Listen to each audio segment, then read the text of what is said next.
Meet Consumer Bob. He earns $4,200 a month, but he drives a car that costs $1,200 a month. His apartment has no dining table. His credit score is collapsing, and his retirement account, zero. But last week, he upgraded to the Pro Max. Why? Because Bob's brain is addicted to status symbols, not for happiness, for survival.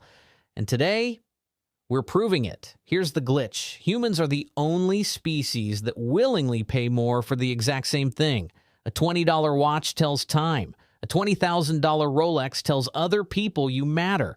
Imagine a meerkat colony. One meerkat carries a shiny rock. Suddenly, the other meerkats treat him differently. More attention, more food, better mates. The rock itself is useless, but the signal is powerful.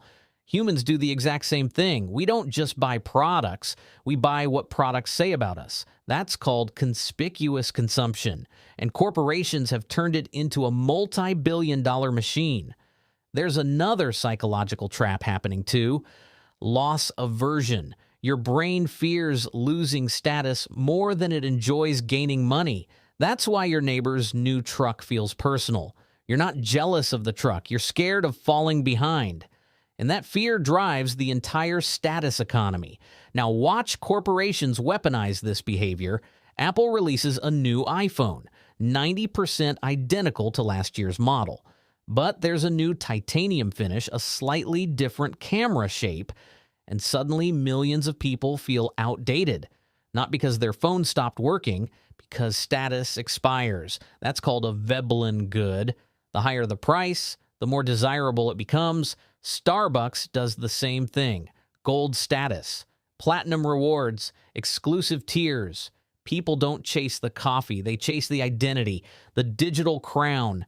And once you step onto the status ladder, it becomes psychologically painful to step off. That's the trap.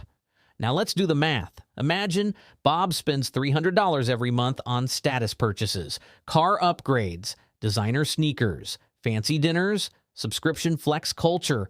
$300 invested monthly at an average 9% return becomes over $540,000 in 30 years. Think about that. That luxury car could literally be early retirement, and then Bob has a realization. Who am I actually trying to impress? Coworkers, neighbors, random strangers at gas stations. The brutal truth: nobody is thinking about you. They're too busy worrying about themselves. Status symbols don't create peace. They create a treadmill: run faster, stay broke, repeat. So here are 3 ways to escape the trap. 1. The 30-day rule. If a purchase over $100 isn't essential, wait 30 days. Most impulses disappear when social pressure fades. 2. Practice stealth wealth. Buy quality without needing logos. A durable $50 jacket beats a $500 hoodie screaming for attention. And 3. Build status through skills. Learn a language. Build a business. Get stronger. Become useful. Because real status can't be purchased. It has to be earned. Bob eventually sold the car. Now he saves hundreds every month. And something unexpected happened. Nobody cared, because freedom is more valuable than appearing successful. If you want more behavioral economics and consumer psychology explained like this, subscribe to Consumer Economics. We turn corporate mind games into your competitive advantage. See you in the next one.